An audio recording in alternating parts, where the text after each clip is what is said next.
नमस्ते। मैं प्राध्यापक पंजाब हज़ारे। आज के तासिकाओं में हम लोग कहानी साहित्य की जो प्रेम कपड़िया द्वारा रचित जीवन साथी कहानी पर चर्चा करते हैं। जीवन साथी कहानी के पात्र है प्रेम, जो कहानी का नायक है। चमार जाति का दलित युवक है, इंटर में कॉलेज में पढ़ता है।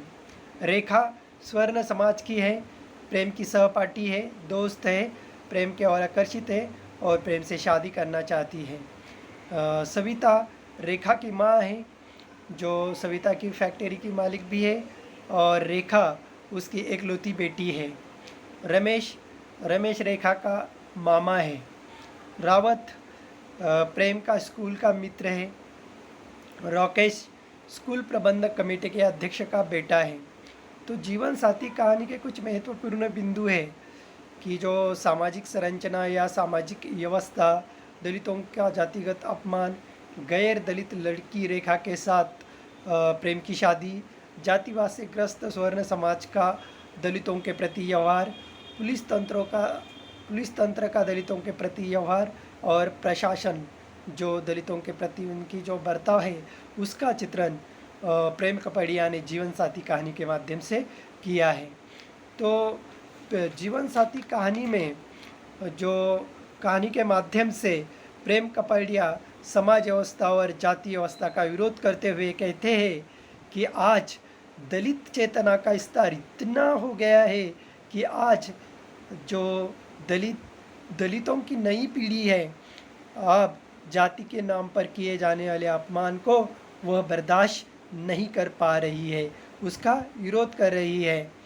तो जीवन साथी कहानी का जो युवक है प्रेम, वह बचपन से गांव से लेकर स्कूल कॉलेज से शहर तक जो जातिगत अपमान को झेल रहा है। जैसे वो स्कूल में या कॉलेज के गेट में प्रवेश करता है तभी उसे दबी आवाज़ से सुनाई देता है कि देखो अबे वो चमरा हुआ आ रहा है, देखो चश्मा पहना हुआ जैसा कोई नवाब की औलाद। ये बात सुनकर उसके आंग जो शरीर है वो आग से जलने लगता है और जैसे उसे लगता है कि उसके कानों में किसी ने पिघला हुआ शीशा डाल दिया है। और वो उसने सुना था कि आते जाते कि एक पंडित जाति का लड़का है और आवारा है, इसके साथ और 4 लड़के रहते हैं कि वो उनके और देखता है तो वो भी उसके और देख रहे थे। प्रेम उनको कुछ नहीं कहता और सीधा प्रिंसिपल के कमरे में जाकर एक प्रार्थना पत्र लिखता है, मगर प्रिंसिपल वो प्रार्थना पत्र लेकर सिर्फ पढ़ता है और उसके ऊपर उसकी कोई प्रतिक्रिया नहीं देता है। फिर उसके बाद प्रेम जो है वह अपनी क्लास में जाकर बैठ जाता है। तो प्रेम सुबह से ही मतलब गंभीर था और इस गंभीरता का कारण उसका जो दोस्त है रावत वो उसको पूछता है तो ये सब कुछ वाकया वो उसे बता देता है। तब रावत उसे कहता है कि अरे यार प्रेम, ये तो रेखा के चाह में ये पागल है। तो प्रेम चौंक जाता है क्योंकि रेखा जो है वो प्रेम की अच्छी दोस्त है। क्योंकि जब बस में प्रेम और रेखा जा रहे थे तो रेखा गिर गई थी, तो प्रेम ने ही उसे उठाया था और सहानुभूतिपरक उसके घर उसे छोड़ने गया था। तब से रेखा उसे अच्छा दोस्त समझने लगी थी। और ये सुनकर बड़ा तड़प उठता है कि जब रावत कहता है कि यार मुझे प्रेम डर लग रहा है कि कहीं ये लोग उसका बलात्कार ना कर दे। तब प्रेम जो है तड़पता है और कहता है कि चुप कर यार, जब तक प्रेम जिंदा है तब तक ऐसा कुछ नहीं होगा। और आगे वह फिर रावत राकेश के बारे में प्रेम को बताता है कि राकेश भी एक छठा गुंडा है और उसने 2 लड़कियों के साथ बलात्कार किया है और ये भी कहीं रेखा से छेड़खानी ना कर। तब प्रेम कहता है कि प्रेम है तब तक ये नहीं हो सकता है और वो ऐसा करेगा तो इसका अंजाम भी बुरा होगा। तो इससे भी ज़रा बच के रहना। और रहने के लिए रावत प्रेम से कहता है। तो ऐसा कहते हुए दोनों जो उनकी क्लास नहीं थी तो कैंटीन में जाकर बैठते हैं। कैंटीन में बहुत सारे लड़के लड़कियां बैठी थे, जहाँ एक जगह खाली थी वहाँ पर कुर्सी पर जाकर रावत और प्रेम बैठ जाते हैं और सुबह से उन्हें रेखा दिखाई नहीं देती है और बैठ जाते हैं। और वह उन्हें सुबह से रेखा कहीं दिखाई नहीं देती है क्योंकि रेखा का दूसरा सेक्शन था और जो टीचर ने नोट दिए थे उसमें रेखा बिजी थी। और उसके बाद फिर रेखा उन्हें आते हुए दिखाई देती है और रेखा आकर प्रेम के सामने ही बैठ जाती है और उसको हेलो करते हुए पूछती है कि कैसे हो। तो वो चाय कॉफ़ी पीते हैं और चाय कॉफ़ी पीने के बाद जो रेखा है वो प्रेम से कहती है कि आज मैं आपको अपनी माँ से मिलवा दूंगी क्योंकि मेरी माँ बहुत दिनों से कह रही है कि मुझे प्रेम से मिलवा देना। तो प्रेम कहता है कि मेरी दोस्ती आपके साथ है, ये आपकी माँ को पता है क्या? तो वो कहती है कि हाँ पता है, मैंने बता दिया है। और ये बता दिया कि मैं एक दलित परिवार से संबंध रखता हूँ। तो रेखा कहती है कि इसकी बताने की क्या ज़रूरत है, तुम पढ़े लिखे हो, सुंदर हो और मैं तुम्हें पसंद करती हूँ। दलित होना क्या कोई गुनाह है? तुम अच्छे हो, पढ़े लिखे हो, सुंदर हो और मुझे पसंद भी हो और मैं तुमसे तुम्हारे साथ शादी भी करना चाहती हूँ। तो मैं आज तुम्हें अपनी माँ से मिलवाऊंगी। तो तब प्रेम कहता है कि जीवन साथी बनाने के लिए, क्योंकि ये पढ़ाई लिखाई या सुंदर होना ये नहीं देखा जाता है, तो इसमें समाज और सोसाइटी को भी देखा जाता है। तो रेखा कहती कि ये कुछ नहीं है, चलो मैं अपनी माँ से तुम्हें मिलाती हूँ, मेरे घर मेरे साथ चलो। तो फिर प्रेम रेखा के साथ उनके घर जाते हैं और जाने के बाद रेखा की माँ प्रेम से पूछती है कि देखो बेटा, कि मेरी एक लौती बेटी है और भगवान के दया से हमारे घर पर कुछ कमी नहीं है क्योंकि फैक्ट्रिया है, ये सब कुछ है। वह मेरी एक लौती बेटी रेखा का ही है और शादी होने के बाद भी जो मेरा दामाद बनेगा वो उसका हो जाएगा। तो मेरी बेटी जहाँ भी रहे वहाँ खुश रहे और मैं उसके मनपसंद लड़के के साथ उसकी शादी कर देना चाहती हूँ। तो रेखा तुम्हें पसंद करती है, इसलिए मैं तुम्हें कह रही हूँ, ये बात तुम्हारे पास साथ रख रही हो। कि तुम पसंद नहीं करते हो बात अलग है, मगर रेखा तुम्हें पसंद करती है, इसलिए मैंने शादी का प्रस्ताव जो है आपके सामने रखा है। तो प्रेम बड़ा दुविधा में पड़ जाता है क्योंकि प्रेम के माता पिता नहीं है और जो पढ़ाई भी है वो ट्यूशन लेकर पूरी कर रहा है और आगे शादी हो जाने के बाद जो खर्चा है वो कैसा चलाएगा इस चिंता में है। तभी वो इसके बारे में रेखा की माँ को बताता है। तो कहती कि इसकी चिंता मत करो, मैं क्योंकि शादी होने के बाद ये सब कुछ जो कारोबार है तुम्हें संभालना है और तुम्हारा ही हो जाएगा। तो फिर प्रेम उसके लिए तैयार हो जाता है और वह शादी के लिए तैयार हो जाता है।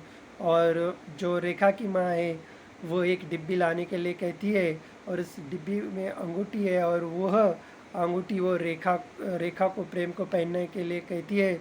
और रेखा जो प्रेम को अंगूठी पहनाती है और रेखा की माँ कहती है कि रेखा से कि आप तेरी सगाई पक्की हो गई है। और उसी दिन रात को रेखा की माँ प्रेम को उनके घर पे रुकने के लिए कहती है क्योंकि शादी होने के बाद जो कारोबार संभालना है वो प्रेम को ही संभालना है क्योंकि वह दामाद बनने वाला है। तो वो कल उनको प्रेम को उसकी फैक्ट्री दिखाने के लिए ले जाने वाली है, इसीलिए उसको रात को खाना खाने के लिए और उसके घर पे रुकने के लिए कहती है। और प्रेम भी इसके लिए मना नहीं करता है, रात का खाना वही खाता है और रात को वही रुकता है। और दूसरे दिन जब वह प्रेम और रेखा कॉलेज जाते हैं तो कॉलेज के गेट पर जाते ही वहाँ का जो माहौल था वो बड़ा अजीब था क्योंकि सभी छात्र पार्क में खड़े हो गए थे और किसी ने कहा था कि किसी अध्यापक की मृत्यु हो गई है, इसी कारण आज कॉलेज शुरू नहीं होगा।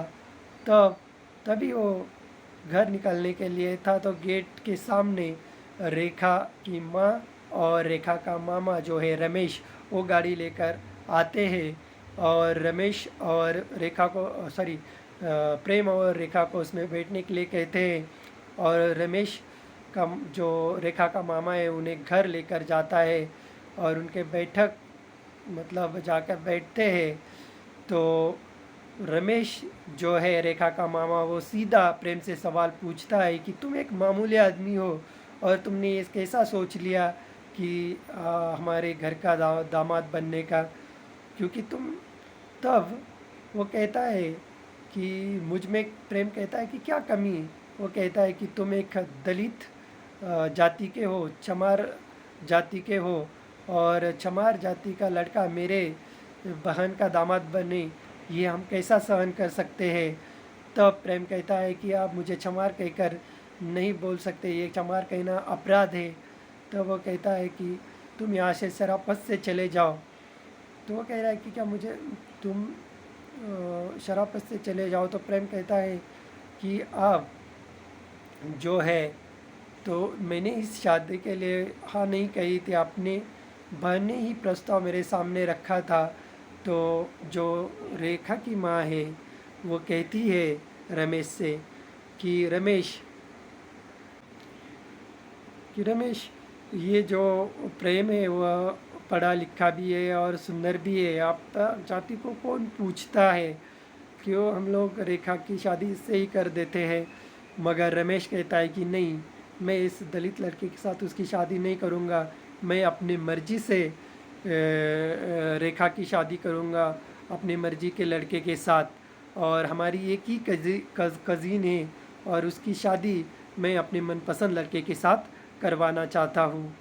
तो वह प्रेम को वहाँ से शराफत से जाने के लिए कहता है, मगर प्रेम उसको कहता है कि अब रेखा मैच्योर युवती है, आप उसको बिना पूछे उसकी शादी कहीं और नहीं कर सकते हैं, एक बार उसको पूछ लेना। तो वो कह रहा है कि धमकी दे रहे हो क्या। नहीं, प्रेम कहता है कि मैं एक राय दे रहा हूँ। तो प्रेम वहाँ से चला जाता है और पीछे से फिर रेखा आती है और कहती है कि तुम रीगल जाकर वहाँ से कोर्ट से एक मैरिज एप्लीकेशन फॉर्म लेकर आइएगा, और हम लोग मैं उस पर साइन कर देती है कि हम दोनों को जीवन साथी बनने से कोई नहीं रोकेगा, क्योंकि मेरा मामा एक मक्कार है और वो हमारे प्रॉपर्टी पर नज़र रखा हुआ है, और वो मेरी शादी किसी उसके मर्जी के लड़के के साथ करवा कर वो हमारी प्रॉपर्टी हड़पना चाहता है।